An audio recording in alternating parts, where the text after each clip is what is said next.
23 अप्रैल को यानी आज हनुमान जन्मोत्सव के अवसर पर बड़ी संख्या में भक्त पूरे भारत के मंदिरों में उमड़े। शुभ दिन पर पूजा अर्चना करने के लिए दिल्ली के कॉनॉट प्लेस मंदिर और यूपी के अयोध्या में भक्तों की भीड़ उमड़ पड़ी है। इस शुभ अवसर को चिन्हित करने के लिए दुनिया भर में भक्त उपवास रखते हैं और देवता की पूजा करते हैं। अयोध्या के राम मंदिर में उमड़े लोगों ने उनकी यात्रा पर बेहद खुशी व्यक्त की और मंदिर परिसर में व्यवस्थाओं की सराहना भी की। दिल्ली के कॉनॉट प्लेस हनुमान मंदिर में कुछ भक्तों ने भारी भीड़ के बीच प्रार्थना करने में सक्षम होने के लिए खुद को भाग्यशाली बताया। भगवान राम के सबसे बड़े भक्त माने जाने वाले भगवान हनुमान को शक्ति और अद्वितीय भक्ति के प्रतीक के रूप में पूजा जाता है। बड़ा खुशी का पर्व है। बड़े आराम से हनुमान जी में दर्शन हुए। प्रेम से अब राम जी के दर्शन करने के लिए जा रहा हूँ। अच्छा लग रहा है, बहुत अच्छा। हर पूर्णिमा को हर महीने आता हूँ मैं। कैसी व्यवस्थाएं बहुत अच्छी हैं।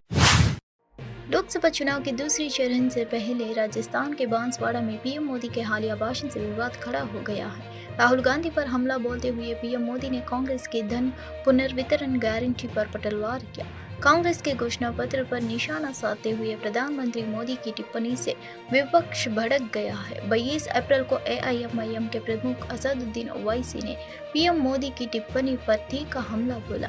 कांग्रेस ने पीएम मोदी के बयान पर तुरंत प्रतिक्रिया दी और उन पर घृणास्पद भाषण का प्रचार करने का आरोप लगाया। ये संपत्ति इकट्ठी करके किसको बांटेंगे? जिनके ज्यादा बच्चे हैं उनको बांटेंगे। बोलते हैं कि हम बच्चे ज्यादा पैदा करते हैं। नरेंद्र मोदी के आपके 6 भाई नहीं हैं? अमित शाह की 6 बहनें नहीं हैं?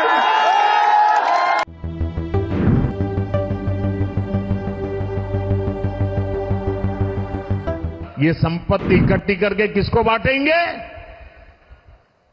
जिनके ज्यादा बच्चे हैं उनको बांटेंगे।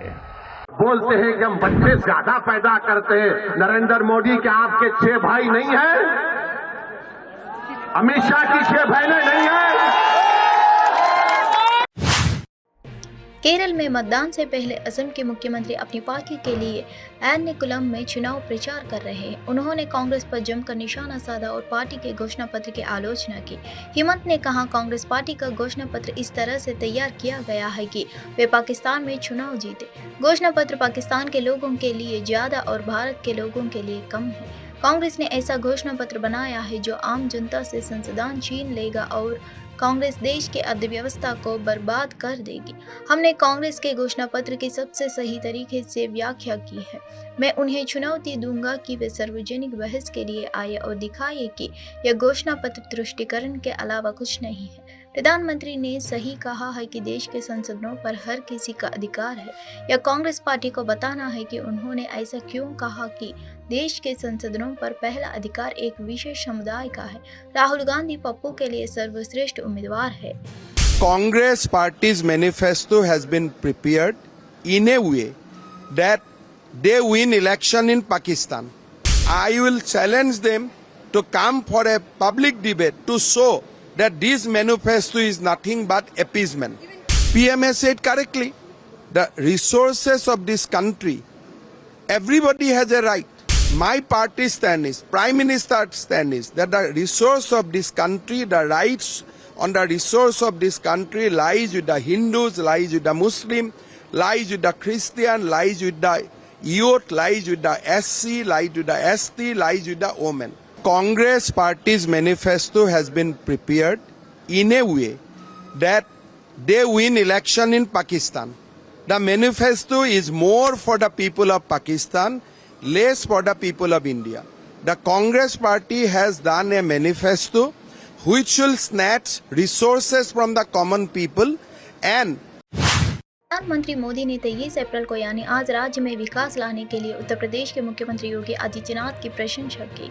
एक जनसभा को संबोधित करते हुए पीएम मोदी ने कहा, जो लोग योगी आदित्यनाथ को सिर्फ बुलडोजर से पहचानने की कोशिश करते हैं, मैं उनकी आंखें खोल दूं। आज़ादी के बाद उत्तर प्रदेश में जो भी औद्योगिक विकास नहीं हुआ वह अकेले सीएम योगी के कार्यकाल में हुआ है। उनका एक जिला एक उत्पाद का मिशन पूरे देश में नया सम्मान पैदा कर रहा है। आपने बुलडोजर की बात की, अगर किसी ने विकास को नई ऊंचाइयों पर पहुंचाया है तो योगी जी की सरकार ने पहुंचाया, और काशी के सांसद होने के नाते वह मेरे भी मुख्यमंत्री है। मुझे गर्व है कि मेरे पास ऐसे सहकर्मी है। जो लोग योगी जी की पहचान सिर्फ बुलडोजर से करते रहते हैं, मैं उनकी जरा आंखें खोलना चाहता हूं। उत्तर प्रदेश में आजादी के बाद जितना औद्योगिक विकास नहीं हुआ वो अकेले योगी जी के कालखंड में हुआ है। काशी के सांसद के नाते मैं उत्तर प्रदेश का सांसद हूं, ये मेरे भी माननीय मुख्यमंत्री है। मैं गर्व अनुभव करता हूं कि मेरे पास ऐसे साथी हैं। जो लोग योगी जी की पहचान सिर्फ बुलडोजर से करते रहते हैं, मैं उनकी जरा पाकिस्तान की पूर्व मुख्यमंत्री और बीजेपी नेता वसुंधरा राजे ने पुष्टि की कि इस बार 400 पार होगा। एएनआई से बात करते हुए वसुंधरा राजे ने कहा, मैंने आपको बताया था कि वे एक रिकॉर्ड बनाना चाहते हैं। चुनाव आ गया है, मुझे यकीन है कि 400 पार होगा। नंबर्स कैसे बताएंगे? हमने आपको बताया कि ये सब रिकॉर्ड बनाने के फिराक में है। जी, चुनौती के रूप में क्या देखती है मैम झालावाड़ में? आप किस तरीके का और काम करना रह गया है झालावाड़ में? काम तो जैसे मैंने बताया कभी अंत नहीं है, चलता ही रहेगा। इतने सारे काम हो गए, अब और भी काम होंगे। चुनौती के रूप में कुछ नहीं देखते यहाँ पर? कोई कारण नहीं है, हम लोगों ने इतने सालों से एक साथ काम किया है। हथेली पर रखकर नसीब तू क्यों अपना मुकेदार ढूंढता है, सीख उस संसदार से जो टकराने के लिए पत्थर ढूंढता है। इन लाइनों का अगर मतलब जानना है तो महाराष्ट्र के शोलापुर की स्वाति मोहन राठौर से मिलिए। स्वाति वो नाम है जो आज शोलापुर के घर घर में गूंज रहा है। महाराष्ट्र की इस बेटी ने बेहद मुश्किल हालात के बीच वो कर दिखाया जिसने कल्पना करना भी शायद मुश्किल है। स्वाति के पिता गली गली घूमकर सब्जियां बेचते हैं। पढ़ाई के लिए रुपयों की कमी पड़ी तो माँ ने बेटी के लिए अपनी शादी के गहने तक गिरवी रख दिया है, और अब उनकी उसी बेटी ने यूपीएससी में 492वें रैंक हासिल कर अपने माँ बाप का सर गर्व से ऊंचा कर दिया है। यूपीएससी क्लियर करने की स्वाति की राह हर मोड़ पर परेशानियों से भरी थी। पिता सब्जियां बेचकर परिवार का गुजारा करते थे। परिवार में माता पिता के अलावा 3 बहनें और एक भाई भी है। घर के हालात ऐसा नहीं थे कि स्वाति देश ही नहीं बल्कि दुनिया की सबसे कठिन परीक्षाओं में से एक यूपीएससी की तैयारी कर सके, लेकिन स्वाति की आंखों में सपना था कि जाऊंगी तो सिविल सर्विस में ही। वो फैसला कर चुकी थी कि जिन संघर्षों से उनके माता पिता जूझ रहे हैं वो उन्हें उनसे बाहर निकालेगी। उन्होंने अपना पूरा फोकस यूपीएससी की तैयारी पर लगा दिया है। ब्रिजभूषण शरण सिंह ने कहा है कि केसरगंज से मेरी टिकट में देरी के लिए मीडिया जिम्मेदार है। उन्होंने मीडिया मेरी टिकट में देरी की चिंता छोड़ दी क्योंकि उन्हीं की वजह से इसमें देरी हो रही है। बसपा ने अभी तक केसरगंज से अपना उम्मीदवार घोषित नहीं किया है।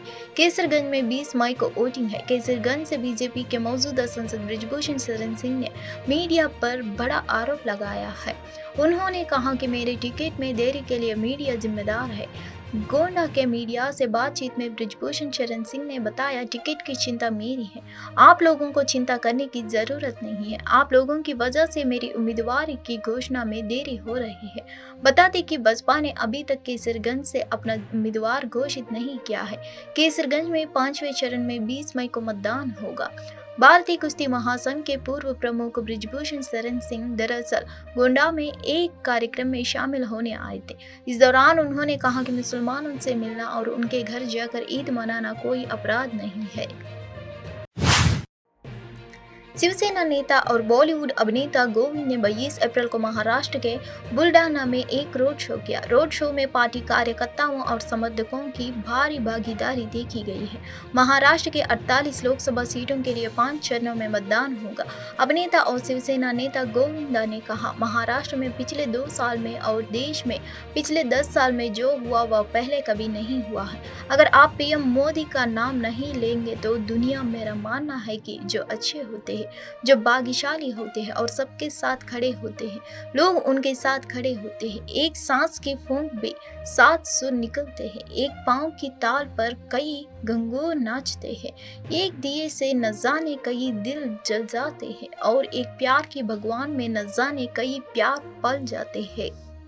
मैं बहुत ही शुभेच्छा प्रदान करता हूं और माई से प्रार्थना करता हूं कि आदरणीय प्रताप राव जी यादव साहब बहुत प्रचंड मदद से यहाँ से जीत के निकले और आदरणीय मोदी जी का और आदरणीय शिंदे साहब का जो साथ है वो ऐसे प्यार से निभाएं कि ये जगह जो है ये जो विकास कर चुकी है इससे और आगे निकले, ऐसी मैं शुभेच्छा प्रदान करता हूँ। 3 बार विधायक रह चुके हैं, 3 बार सांसद रह चुके हैं, तो पहले ही डबल हैट्रिक हो चुकी है, क्या इस बार चौथी बार सांसद होंगे? आदरणीय प्रताप डॉक्टर अभिषेक मनु सिंघवी, सलमान खुर्शीद और गुरदीप सप्पल सहित कांग्रेस पार्टी के एक प्रतिनिधिमंडल में 22 अप्रैल को ईसाई से मुलाकात की और राजस्थान के बांसवाड़ा में एक रैली के दौरान पीएम मोदी की घूसपैठिया वाली टिप्पणी पर ईसाइया को 17 शिकायतें दर्ज कराई। कांग्रेस नेता अभिषेक मनु सिंघवी ने कहा, 17 शिकायतों में से मैंने केवल 5 से लेकर 6 पर विस्तार से चर्चा की है। सबसे महत्वपूर्ण पहली शिकायत है जो किसी भी मुख्य कार्यकारी अधिकारी की बेहद आपत्तिजनक टिप्पणियों से संबंधित है। यह सरकार दुर्भाग्य से हमने जो बयान उद्धृत किया है वह गंभीर हास्यास्पद रूप से आपत्तिजनक है।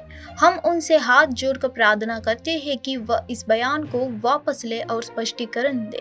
हमने चुनाव आयोग से यह बताने के लिए कहा है कि कानून में स्थिति और हम उनके सम्मान में वही करेंगे जो हम दूसरों के साथ करते हैं।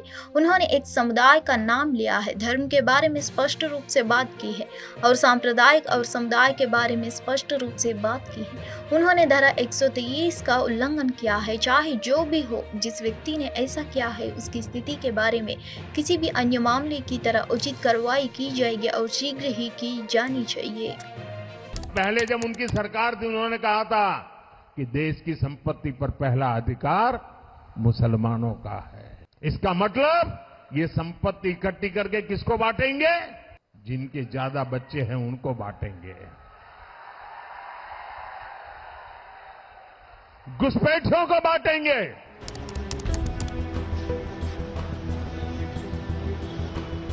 मैं संक्षेप में आपको बता दूं, 17 कंप्लेंट्स हैं हमारी चार्ट में, 17। ये आवश्यक है कि जिसको हमने संवैधानिक रूप से एक पुलिसमैन बनाया है, संरक्षक बनाया है इस पर्टिकुलर क्षेत्र का, अधिकार क्षेत्र का, वो तुरंत ठोस सही। परिसर में एमसीए छात्र नेता हिरमैत के हत्या के जवाब में अंजुमन ए इस्लाम कार्यकर्ताओं ने 22 अप्रैल को धार वार्ड में मौन विरोध प्रदर्शन किया। प्रदर्शनकारियों ने कहा कि यह एक हत्या थी, मानवता और ऐसी घटनाओं का किसी भी धर्म या पंथ से नहीं जोड़ा जाना चाहिए। प्रदर्शनकारियों को न्याय की उम्मीद है। एक चौंकाने वाली घटना में 18 अप्रैल को हुबली के बीवीबी कॉलेज में एक 23 वर्षीय छात्र के बेहरामी से हत्या कर दी गई है। पीड़िता की पहचान कांग्रेस पार्षद की बेटी नेहा हिरमत के रूप में की गई है। फयाज नाम के एक पूर्व सहपाठी ने उसे उसके कॉलेज परिसर के अंदर चाकू मार दिया था, जिसे पुलिस ने गिरफ्तार कर लिया था। एक महिला प्रदर्शनकारी ने कहा, अगर कोई लड़की नहीं कह रही है तो नहीं का मतलब नहीं है सर। यह लड़की की मर्जी है कि वह शादी करना चाहती है या नहीं। कोई भी आकर हमारी हत्या नहीं कर सकता। एक अन्य महिला प्रदर्शनकारी ने कहा, लड़कियों की सुरक्षा बहुत जरूरी है और यह महत्वपूर्ण है कि हर लड़की सुरक्षित महसूस करे और हर किसी की जिम्मेदारी है। देता है ये मैरिज करने के लिए तो कॉन्स्टिट्यूशन कर रहे हैं और उधर भी कर रहे हैं इधर भी कर रहे हैं, तो उसको चुप बैठ रहे, तुम इसको ज्यादा बोल मैं कुछ नहीं कर सकता। इनह्यूमन एक्ट जो रहता है ना, जो और ओपन कॉलेज में अंदर ये ऐसे घटना किसी भी कोई भी काटे उसको सख्त से सख्त जल्दी फास्ट ट्रैक कोर्ट में डाल के सजा होकर दूसरों को सबक मिलना चाहिए, हमारा मानना है। ये जो स्टूडेंट के ऊपर आने सर वो गलत है पहली बात, और जो लड़की मना करे नो मीन्स नो सर, और वो लड़की की मर्जी है वो शादी करना चाहती है या नहीं चाहती है और उसकी मर्जी है। ऐसा कोई भी आके हम पर मर्डर नहीं कर सकता, वो भी एक स्टूडेंट है sir. No means no sir. Religious angle दिया जा रहा है ना इसको तो। नो सर, ये सब जो ये जो मतलब जो है नहीं सर, जो हिंदू मुस्लिम जो झगड़ा कराने वाले हैं नहीं सर, ऐसा ही सर होता सर। और एक लड़का ही है नहीं सर, मेरे फ्रेंड का भाई, वो मुस्लिम के लिए जो आवाज़ उठाए ना तो उसे जेल में डाले सर, इधर इसमें विद्यागिरी पुलिस स्टेशन डाले सर। वो हिंदू मुस्लिम के बीच में झगड़ा लगाने का बहुत कोशिश कर रहे सर। अगर एक लड़का, मुस्लिम लड़का जो खुद के लिए आवाज़ उठा रहा है कि नहीं ये लड़की के साथ गलत हुआ है, ओके, लेकिन जो ये जो चल रहा है नहीं हिंदू मुस्लिम में गलत है सर, ये लड़की के साथ हुआ है या हिंदू मुस्लिम के बीच नहीं हुआ है सर, वो नो मीन्स नो सर, वो लड़की है, अगर उसकी मर्जी है वो करना चाहती है तो कर सकती है, नो मीन्स नो, उसकी मर्जी है सर।